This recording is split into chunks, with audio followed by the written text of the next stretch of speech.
Salut à tous et bienvenue sur ma chaîne. Dans cette vidéo, je vais vous montrer comment installer Windows 10 sur une machine virtuelle en utilisant VirtualBox. Vous trouverez dans la description un lien vers une playlist où vous pourrez découvrir davantage de vidéos sur VirtualBox. Cette vidéo est dédiée exclusivement à vous montrer, étape par étape, comment installer Windows 10 dans une machine virtuelle. En ce moment, nous sommes dans l'interface de l'application VirtualBox. La première chose que nous devrons faire est de sélectionner la machine virtuelle ou le PC virtuel. Cliquez gauche sur la machine virtuelle pour la sélectionner. Sur celle-ci, vous devrez monter l'image ISO de Windows 10 afin de pouvoir démarrer son installation. Faites un clic droit sur la machine virtuelle sélectionnée. Dans le menu qui apparaît, vous trouverez l'option Configuration. Faites un clic gauche dessus. Dans la fenêtre qui va s'ouvrir, vous trouverez l'option de stockage, dans le menu de gauche. Faites un clic gauche dessus. Sur le côté droit, vous voyez cette image qui ressemble à un disque optique. Il nous dit qu'il n'y a rien dans le disque optique. Vous faites un clic gauche sur ce disque optique, pour le sélectionner. Toujours sur le côté droit, nous avons le lecteur optique, et ici nous avons cette image avec le disque optique. Clic gauche sur cette image. Dans le menu qui s'ouvre, faites un clic gauche sur « Choose a disk file ». Une fenêtre s'ouvrira, dans laquelle vous devrez choisir l'emplacement où se trouve l'image ISO avec Windows 10 que j'ai téléchargé. Faites un clic gauche sur le fichier ISO pour le sélectionner. Après cela, appuyez sur « Ouvrir ». À ce moment, vous pouvez remarquer que l'image ISO avec Windows 10 est apparue sur le disque optique. Après tout cela, appuyez sur la touche « OK ». Pour ceux qui utilisent un ordinateur réel, insérez le CD de Windows 10 dans le lecteur optique. Après cette étape, appuyez sur le bouton de démarrage de l'ordinateur. Dans mon cas, je vais démarrer la machine virtuelle. Au moment du démarrage, cette opportunité se présente, où vous avez la possibilité d'appuyer sur n'importe quelle touche, pour initier le démarrage depuis le CD, ou le DVD. À ce stade, il faut choisir entre la version du système d'exploitation Windows, que vous souhaitez installer. Soit la version 64 bits, soit la version 32 bits. À ce moment, la version 64 bits est sélectionnée. C'est aussi la version que je recommande. Appuyez sur la touche « OK ». À ce stade, le processus d'installation a commencé. Il est recommandé de récupérer la clé d'activation de Windows avant la réinstallation. Vous aurez besoin de réactiver Windows. Vous trouverez dans la description un lien vers une vidéo expliquant comment récupérer la clé d'activation. Vous pouvez également créer une copie de sauvegarde, créer un clone de l'ordinateur, pour toute éventualité. Vous trouverez un lien dans la description vers une vidéo montrant comment cloner votre ordinateur. En ce moment, je tiens à remercier sincèrement à tous ceux qui se sont abonnés à cette chaîne. Pour les autres, je vous encourage à vous abonner. Cela ne vous coûte rien. Comme ça, vous ne manquerez pas les surprises présentées dans mes prochaines vidéos. Ce geste me motive et me montre que mes efforts sont appréciés. Nous sommes maintenant dans l'interface de configuration de l'installation. Si vous appuyez sur cette flèche, vous pouvez sélectionner la langue dans laquelle Windows sera installé. Selon les options choisies lors du téléchargement de Windows 10, vous pouvez avoir plusieurs langues, parmi lesquelles vous pourrez choisir. Pour ma part, j'ai seulement la langue française. Dans l'option « Format horaire et monétaire », vous pouvez choisir la zone géographique dans laquelle vous vous trouvez.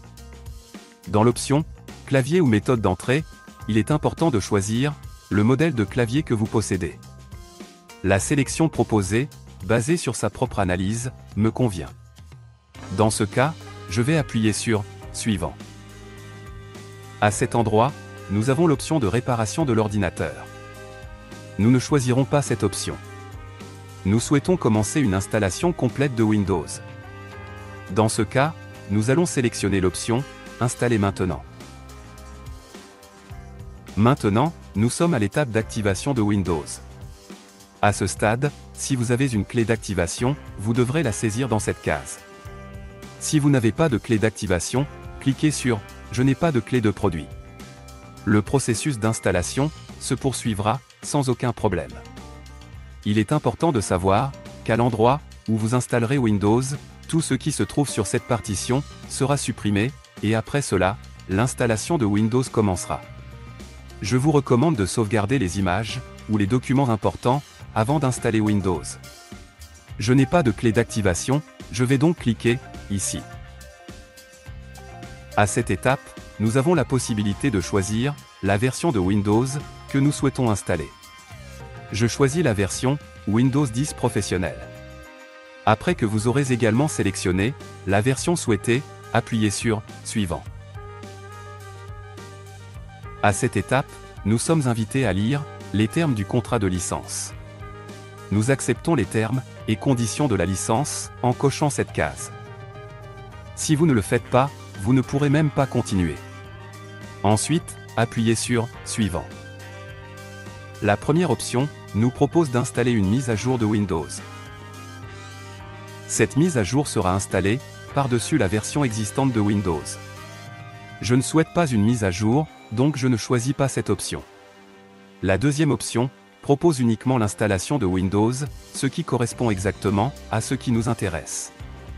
Donc, nous allons cliquer sur la deuxième option. Cet ordinateur avait un autre système d'exploitation installé. C'est pourquoi vous voyez plusieurs partitions. Parce que je veux effectuer une installation propre, je vais supprimer toutes ces partitions. Je vais ramener le disque dur à son état d'origine, comme s'il était neuf. Pour supprimer les partitions, effectuez un clic gauche pour sélectionner la partition. Ensuite, cliquez sur « Supprimer ». Maintenant, il nous avertit que si nous supprimons la partition, nous perdrons les données stockées dessus. Je vous ai déjà dit de sauvegarder vos données importantes. Pour confirmer la suppression de la partition et de toutes les données qu'elle contient, appuyez sur le bouton « OK ». Je vais faire cela avec toutes les partitions.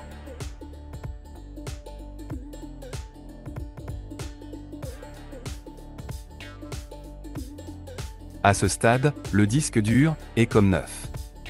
On peut voir que l'espace sur la partition n'est pas alloué. Maintenant, nous appuyons sur l'option « Nouveau » pour allouer de l'espace au disque dur.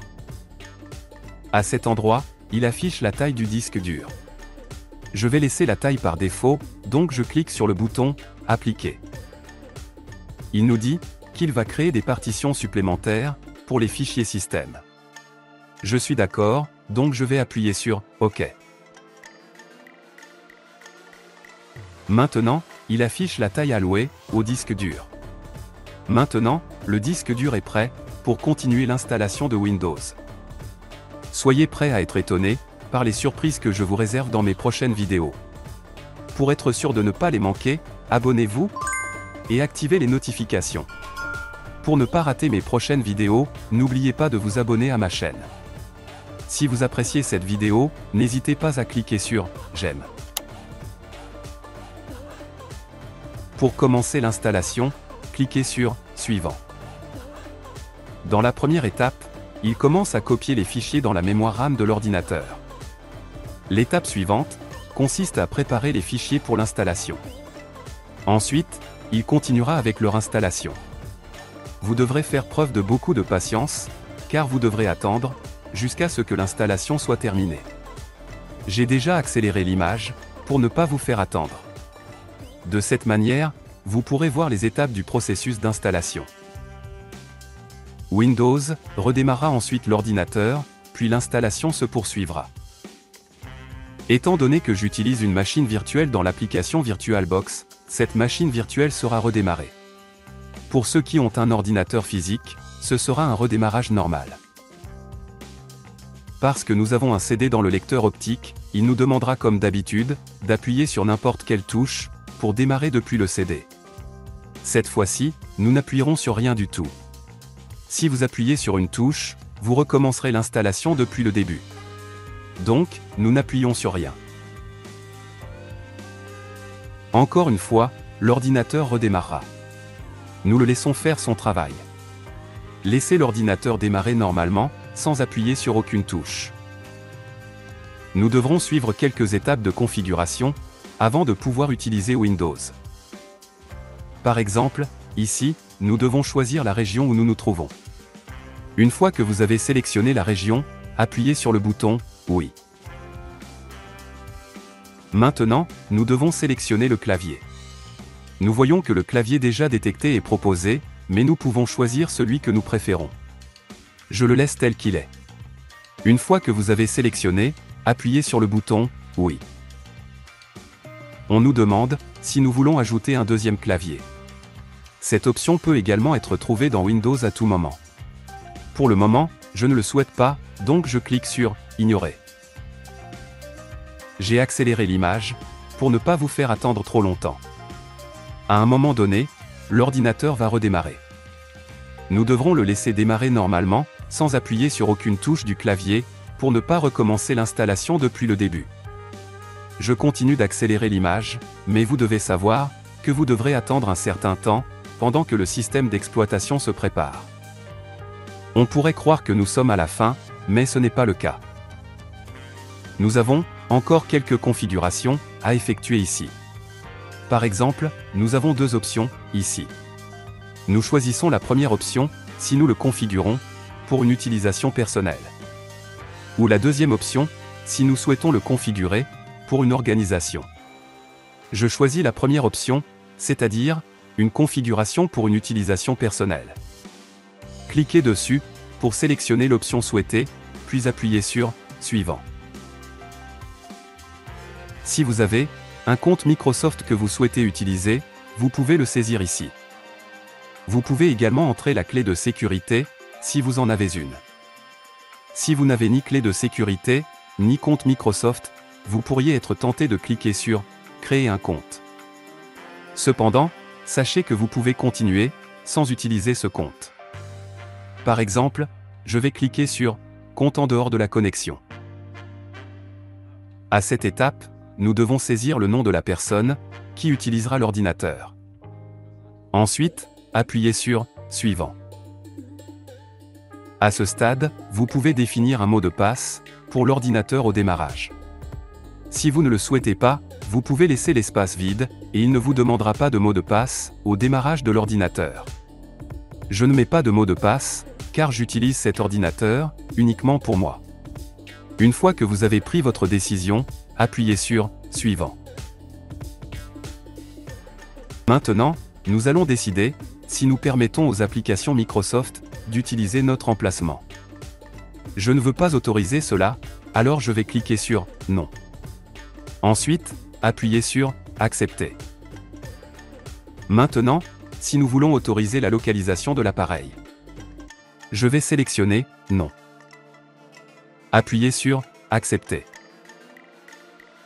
Ici, si nous voulons envoyer des rapports de diagnostic à Microsoft, nous sommes obligés de choisir l'une de ces deux options. La première option est d'envoyer les rapports de diagnostic obligatoires et facultatifs. La deuxième option est de n'envoyer que les rapports de diagnostic obligatoires. Je choisis la deuxième option, car elle envoie moins de rapports de diagnostic. Ensuite, appuyez sur « Accepter ». Ici, je choisis « Non ».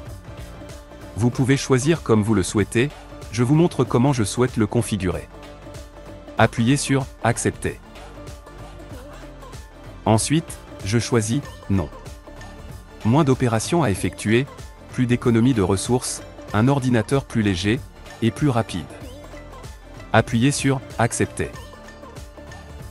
Je ne permets pas l'utilisation de la publicité ciblée.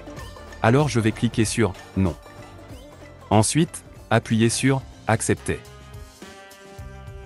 Lors de cette étape, si vous cochez une ou plusieurs de ces options, vous recevrez des conseils, des publicités ou des recommandations en fonction des options sélectionnées. Pour une installation simple et propre, je ne sélectionne rien.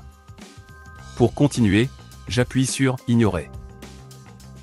Il est possible que certaines personnes soient tentées d'utiliser Cortana, en espérant qu'il leur sera utile. Cependant, il est primordial de noter que l'acceptation de l'aide de Cortana signifie également l'autorisation accordée à Microsoft de collecter et d'utiliser des informations tels que votre localisation, l'historique de vos déplacements, vos contacts, l'historique de frappe, l'historique de recherche, les détails de votre calendrier, l'historique du contenu et des communications de service, les messages, ainsi que les applications Microsoft. Cortana utilise également votre historique de navigation Internet. En résumé, la notion de vie privée n'existe plus. Microsoft aura connaissance de l'ensemble de vos activités. De plus, pour que Cortana puisse traiter toutes ces informations, elle mobilisera des ressources, telles que la mémoire et le processeur, ce qui entraînera un ralentissement de votre ordinateur, car ces opérations se dérouleront en arrière-plan. Je ne veux pas utiliser Cortana, alors j'appuie sur « Pas maintenant ». En ce moment, il traite les paramètres récemment configurés. J'accélère cette vidéo pour ne pas vous faire attendre trop longtemps. Pour ne pas rater mes prochaines vidéos, n'oubliez pas de vous abonner à ma chaîne. Si vous avez trouvé cette vidéo utile, n'oubliez pas à cliquer sur j'aime. Et maintenant, voici Windows installé, et prêt à être utilisé, selon vos préférences. Merci de m'avoir suivi, et à bientôt pour de nouveaux tutoriels.